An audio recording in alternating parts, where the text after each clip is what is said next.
Okay, so we're here after the midnight screening of Priest. I got Jake and Brian here, and we're trying to do this thing where every week, every midnight showing here in town during the summer, we're gonna try to make it to. There's actually two of them going on tonight. We were at Priest. We went to Priest, and we sent Jared to Bridesmaids. I don't know if this is happening in any other cities around the world, but I still can't figure why is there even a screening of Bridesmaids going on at midnight? Who was going to be there? It's like Jared and probably like no one. That one couple that was sitting with him. Yeah. Well, there's also another midnight of Thor tonight too. So we sent Jared to Bridesmaids. He's not here right now because his movie's a half hour longer than ours. Ours is a solid 87 minutes long, and if you take out the credits and the slow motion, we're probably looking at a 75 minute Like movie. at least a 75 minute. Priest sucked. Let's be totally fair about it. Yes. But it's one of those things like it sort of felt like if this movie had come out like in the early 90s, it totally would have been an Albert Payan film, like Nemesis or stuff like that. And throughout watching this whole movie, you're just watching a mess on screen. You're watching, like, clearly this is what it was like seeing Highlander 2 in the theater. Yeah. It's just disjointed. With the 3D, terrible because 95% of this movie was pitch fucking black or dusty, and I'm watching a lot of everything's gray. Like, there's clearly huge studio influence over this movie, and no one could fucking agree on dick to do with this thing. So you got a movie that's obviously been edited down to a PG-13, which right there, don't fucking spend your money on it. People bitch about, like, 3D is the problem that needs to be solved with movies. No, it's not. Ditch the whole editing shit down to a PG-13. Yeah. But, and also, I'm watching a lot of this thing, and it's not very good, but there are scenes here and there where it's like, I think there's a good movie in here somewhere, or at least a better movie. That's actually what I was thinking. When I was watching it, was I honestly thought that the potential was there. Yeah, I did too. To have a good movie. I mean, not some kind of blockbuster, but something a little bit more enjoyable than the train wreck that we just experienced. Literally. Literally. Waited 90 fucking minutes for that train to crash. Dear fucking God. This movie is 90 minutes of people on a train spliced in with people running around caves. Caves which look like someone's ass. It does. It looks like someone's colon they're walking through in this movie. And it's from the same guy who did Legion. And I walked away from this. I sat through it feeling a lot of the same things I did in that, which was you're seeing everything this movie is ripping off. Yeah. Star Wars, 1984. Oh, God, yeah. The beginning of it is just straight out of 1984. Yeah. I mean, you got the giant monitors with one of the Monsignors' faces, like Christopher Plummer. What did it say? Like faith, work, strength, something else. Was that it? I can't fucking remember. The glasses was kind of made it blurry for me. They kept going on about all these things with it's like put in a hard day's work, and all these people apparently work really shitty jobs, which I don't know what they. What do they do? They as near as I can figure, they make ash. Yeah, the whole city is a giant ash plant. They produce soot and raggedy clothing. And apparently, there's no sunlight. And no, this is something that they say in the movie. They say, "There's no sunlight ever in the cities." That's because all the coal they're burning. So this is even possible. Well, you see, in the mega cities, I mean the church cities. I keep forgetting that this movie wasn't Judge Dredd. Oh, that's another movie, Judge Dredd. God. Yeah, there's a lot of Judge Dredd in this movie. Yeah, well, the whole setup is basically. Which makes it funny that Carl Urban's in it. Yeah, he's already been in one remake now. Because, I mean, the priests are analogous of the judges from Judge Yeah. Dredd. I mean, there's even, so many similar scenes. Well, Christopher Plummer is playing Max von Sydow. Yeah. They got, like, the big tribunal there. Yeah. There's, him, venturing off into the wastelands. The motorcycles. It's just, everything's there. His female priest partner. I knew you were going to say that. Hershey. Oh, yeah, Maggie Q. And characters, you know nothing about these fucking characters. And then when you do find out something, it's like 80 minutes in the movie, and it's only said in a when we find out what exactly Karl Urban is and how he became what he is, because he's like a human vampire hybrid in the movie. And then which apparently doesn't exist in this game. I guess not. It doesn't exist. I guess nobody thought of that before. Yeah. Oh, fuck, we just been eating them. Who knew we could turn them into some kind of what everybody now conceives as a vampire? You're sitting throughout Walking Dead. You're sitting throughout a lot of this movie going, why? Why is this? In the opening scene when it's talking about how like the big war broke out, the vampires lost, but some of them we put into camps. In reservations. Reservations. In reservations. Yeah. Why would they do that? Why would they ever do that? I like the simplicity of some of the dialogue too, like the opening narration that was two things we know for sure. There have always been man, and there's always been vampires. And that was the end of that.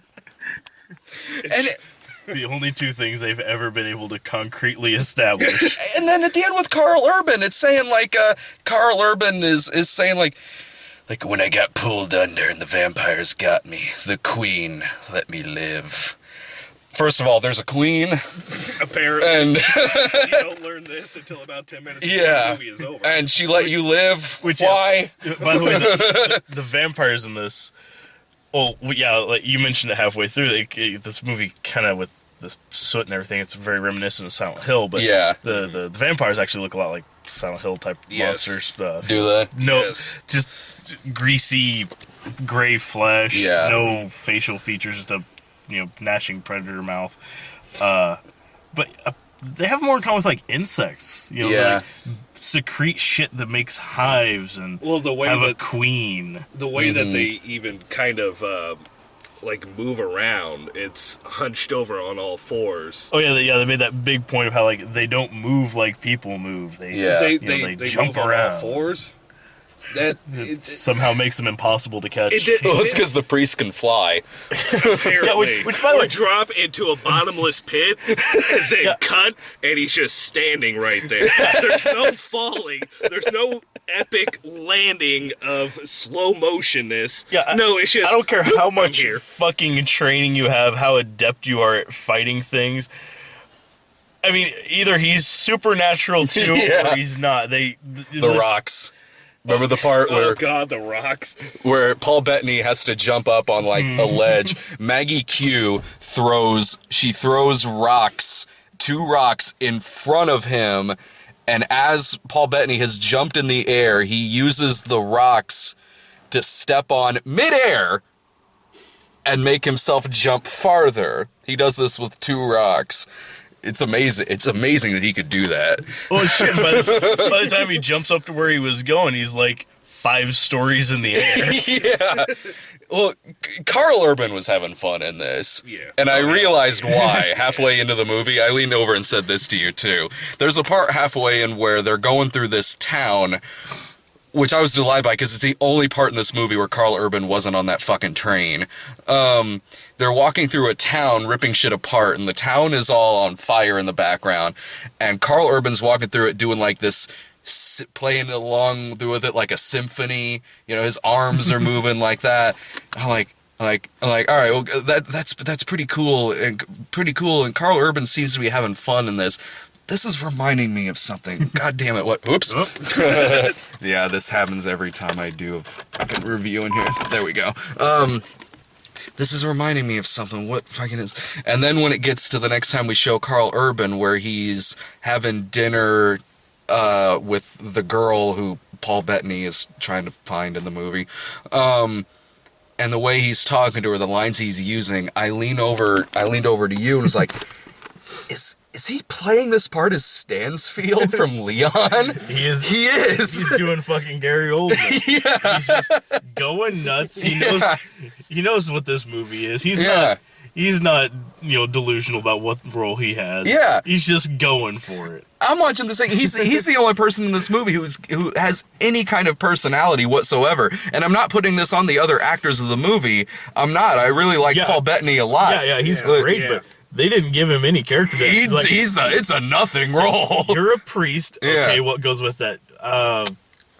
You're pious? I don't know. Just you're a priest. I liked when he goes fight into that things. thing at the beginning, like he goes in the confession, the robotic. It looks like something out of Futurama. It is. He walks like initiating confession sequence, and you have Christopher Plummer, who this clearly isn't a live feed. These are just pre-recorded answers he's given, saying things like processing. Oh, you have doubts.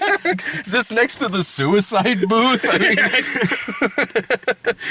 oh man, Slow and painful. I liked that. That was fun. Oh, you mentioned this too halfway into the movie when they're burning like some bodies or something like that. They set up this funeral pyre.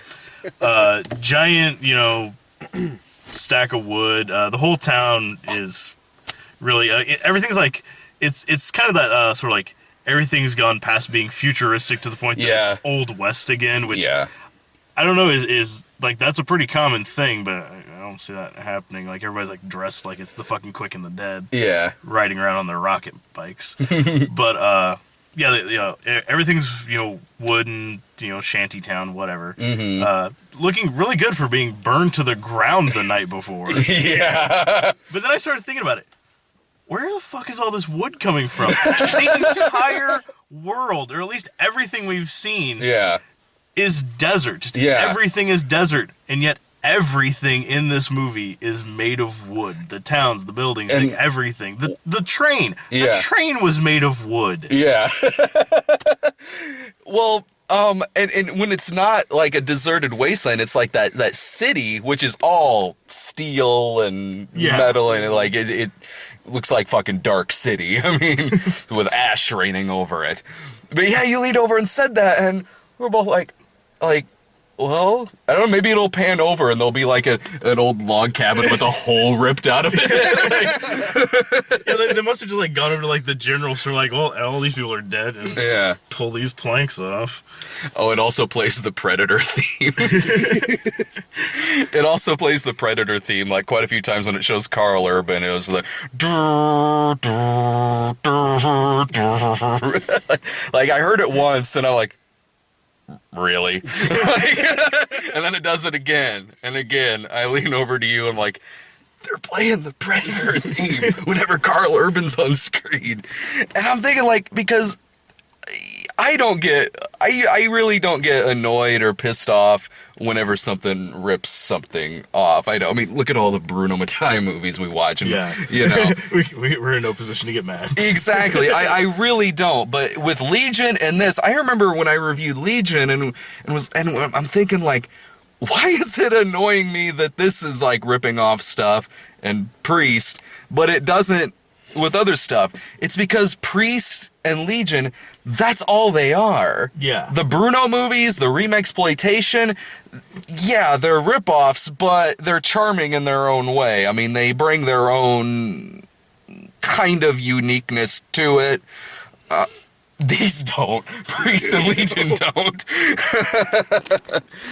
Yeah, it's just you can definitely tell like they were just looking at other examples of things, and I realized like this was it's based off of a graphic novel. Yeah. And so I mean you are kind of working with established material to a certain extent, but I mean just the way things were filmed and shown and everything. I mean you can tell it's just like just cutting together from other movies. Like hell, you could probably grab 10 movies off the shelf, spend 15 minutes editing, and make this movie. Mm-hmm. Oh yeah. Yeah, exactly. And oh god, and don't even that fucking Billy the Kid motherfucker who was his sidekick, who throughout the whole movie I wasn't sure why he was there. This guy has the fucking charisma of Channing Tatum. Like fuck, every time this fucker was on screen, it annoyed the goddamn shit out of me. And even some of the stupid was like point A, point motherfucking B. Was I have to kill a vampire? Yeah. With Ian Paul Bettany at the end, Bettany's like, you would have made a good priest. Thank you. Don't let it get to your head. Okay. You complimented me.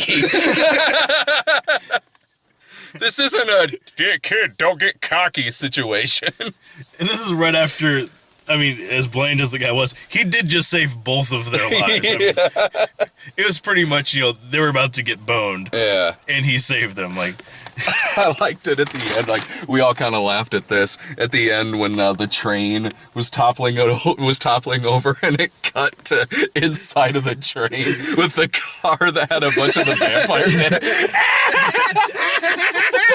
Just rumbling around in there. Oh God, are they okay? Burn in hell, priest. Like I guarantee there's going to be a lot of different versions of this movie that come out. This is going to be like wait for the Renegade. Yeah, I was just going to say this is going to be like fucking Highlander 2, where there are going to be this is going to be like Chronicles of Riddick, where there's going to be like several different versions that say like, no, here's the version they didn't want us to release, and I'll bet you they'll be better. Because clearly we did watch a butchered version of a movie. We clearly did, and there are parts like there's a part in the movie where it was where Bettany was trying to get information out of that one vampire, and they're arguing back and forth as to why the priests are good versus why the vampires are bad, why the vampires are good versus why the priests are bad.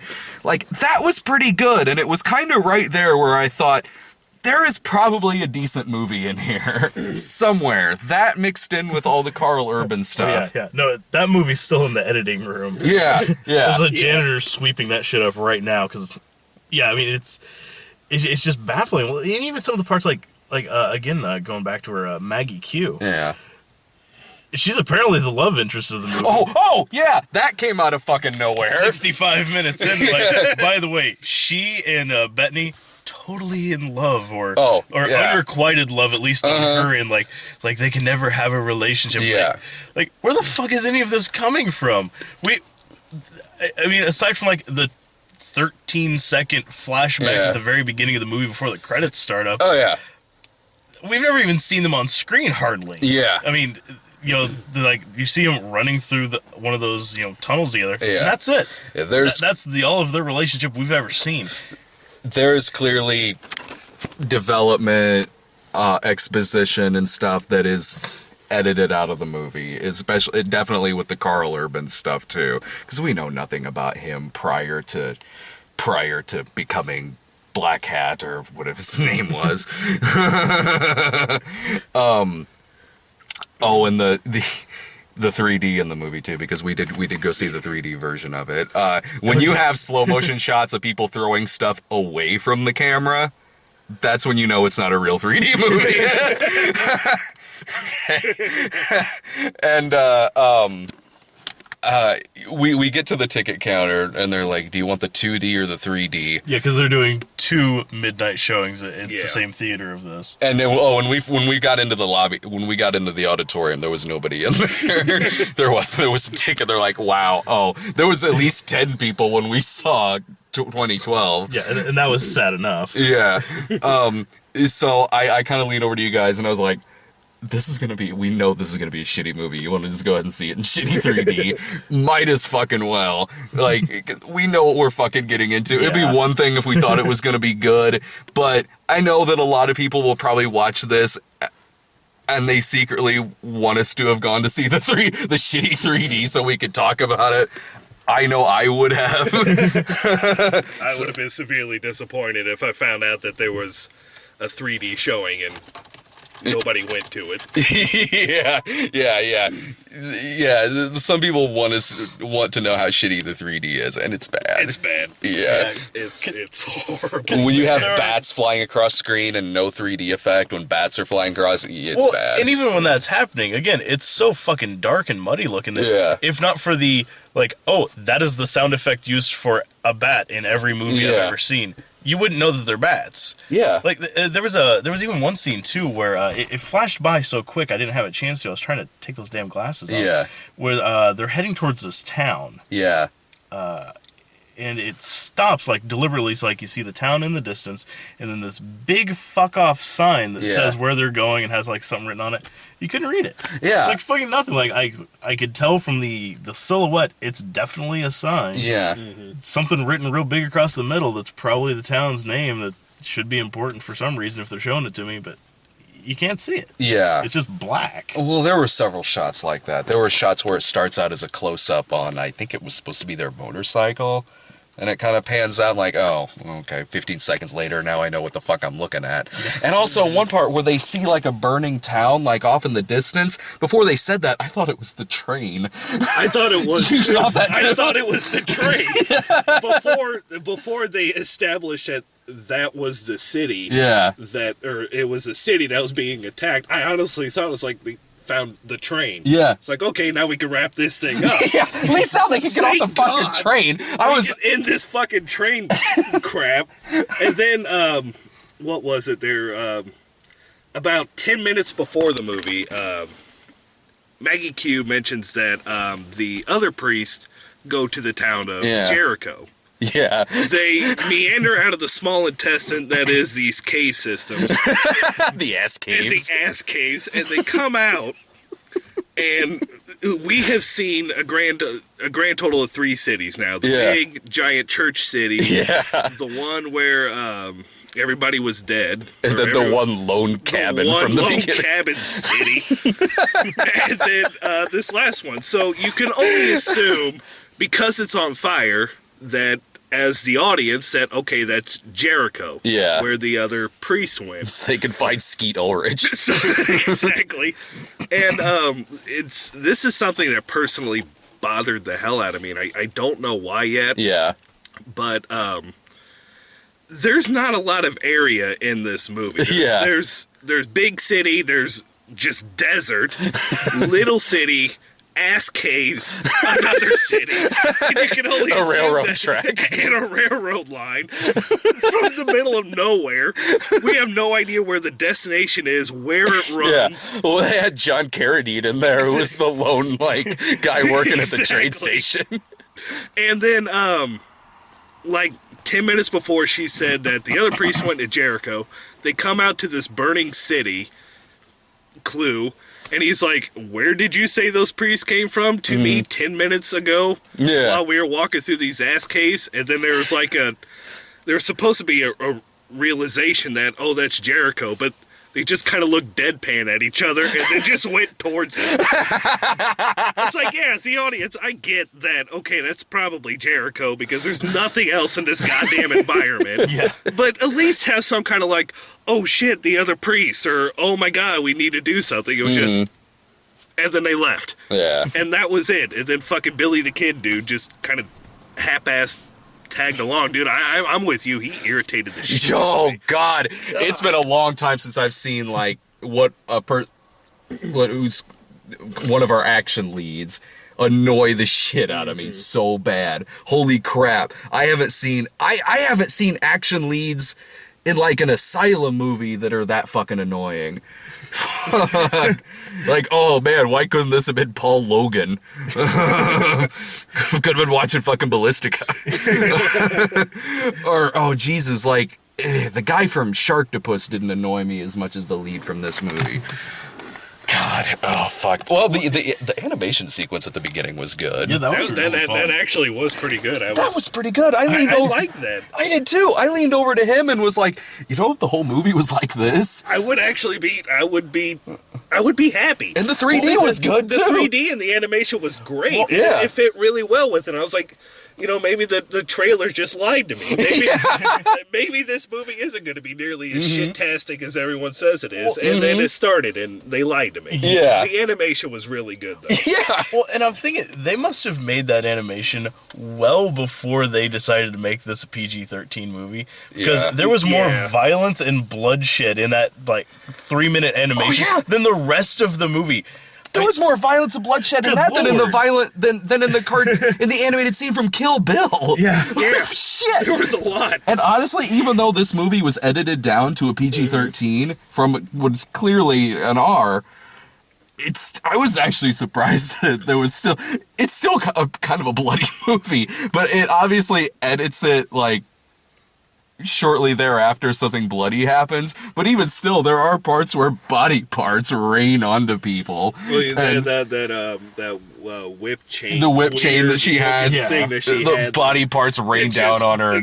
Apparently just completely obliterates these fucking vampires, or what do they call familiars? Yeah. But again, even with that, body parts falling all over, and not a single drop of blood. Yeah, body parts fall, not a single drop of blood, and it cuts away quick enough to where it's like, okay, the MPAA obviously told them you need to trim such and such seconds off of each of these scenes, because something bloody does, with the blood taken out, but there are other scenes in the movie where people get hit and blood flies all over something wall, but it cuts right in that second gap. Well, that kind of larger vampire that they never really Queen explained. No, the Hive Guardian. Oh yeah. It looked exactly like a regular vampire, except it was huge. It was the Hive Guardian. But because he does the whole thing moonwalking up there, and the cuts it on its underbelly, and then it falls, has one big breath, and then blood just pours out of it. Yeah. But as soon as you see the blood gush out, cut. Yeah, that was right after the rocks. And up to Maggie Q looking bored as She had more fun in Die Hard 4. Well, all right, how much time do I fucking have on here? We gotta leave Jared enough time to talk about Bridesmaids. We do. Dudes, this movie hilarious. He was excited. Yeah, he was excited to go see it. I said to him, I was like... He was bragging, too. He's like, oh, yeah, you guys have fun at your movie. Yeah, you guys have fun at your movie. I'll be in here watching Bridesmaids. By myself. Really drew the short straw in this one.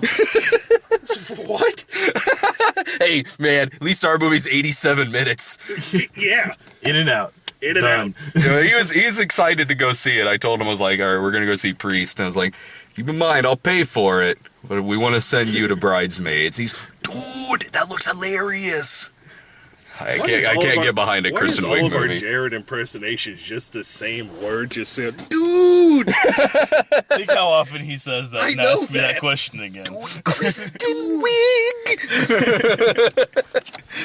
All right, so I'm gonna shut this down and let this baby let this camera cool down a little bit because it's getting a little warm. And all right, Jared will be back a little bit with Bridesmaids.